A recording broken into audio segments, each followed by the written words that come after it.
我因为不小心说出了一句话，就是拍地球的时候，所以我带了一大群回家。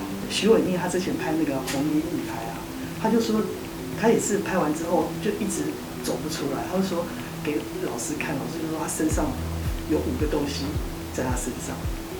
那你们以前拍戏的时候有碰到过这样的事情吗？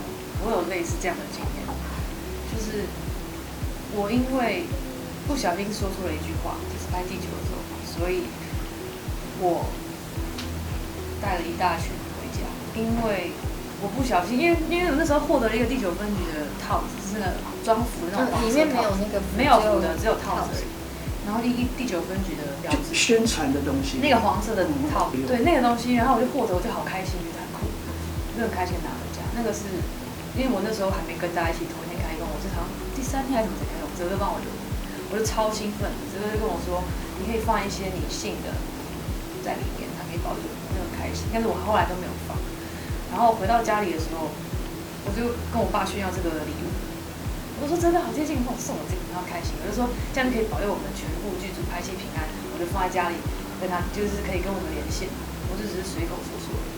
结果呢，恐怖的事情也不算恐怖，就是怪怪的事情就出现。就是我过了1个礼拜，就是我是后来回去想，为什么那个礼拜就是眼睛都雾雾的，就是不舒服，黑黑的。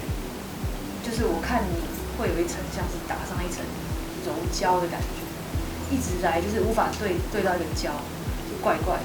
1个礼拜后，我就跟我爸说：“我觉得怪怪的，1个礼拜来都这样子，到底为什么？”然后我爸说：“你上礼拜有讲什么话吗？你有想一下，你有说错吗？拍戏时候乱说什么？”我说：“没有啊，我很尊敬啊，我没有怎么样。”后来就是我拿那个符的时候，我回家说可以连线，就他们以为我们家的佛堂，因为我们家有一个佛堂。也可以帮忙处理事情，可能是第9分局的另外一个分局之类，所以那时候他们就在我身边，可能我们的磁场不一样吧，那我就不舒服，就怪怪的。然后一直到了我们发现这个原因之后，我把他带我到我们的佛堂，就念一些经回向给他们，然后连续3次，突然间我们家佛堂，我的眼睛看出去的房子就是发亮。然后身体就没有重的雾的，是亮的，是亮的感觉。我就发现那也帮助了一群好兄弟，我觉得是开心的，但是就是还是不要不小心说错话。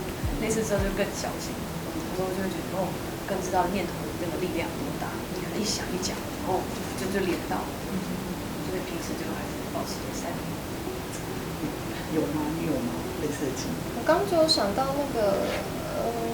那时候因为我们有去实习嘛，就是济公师傅庙实习，然后找了一个济童先生，然后因为我们没有要问事，然后就突然叫我过去，然后说，他接下来会到梦里面教我怎么上身，济公师傅上身这样，然后在梦里面教你？他说的，然后我说好，他说你真的要学，我说要。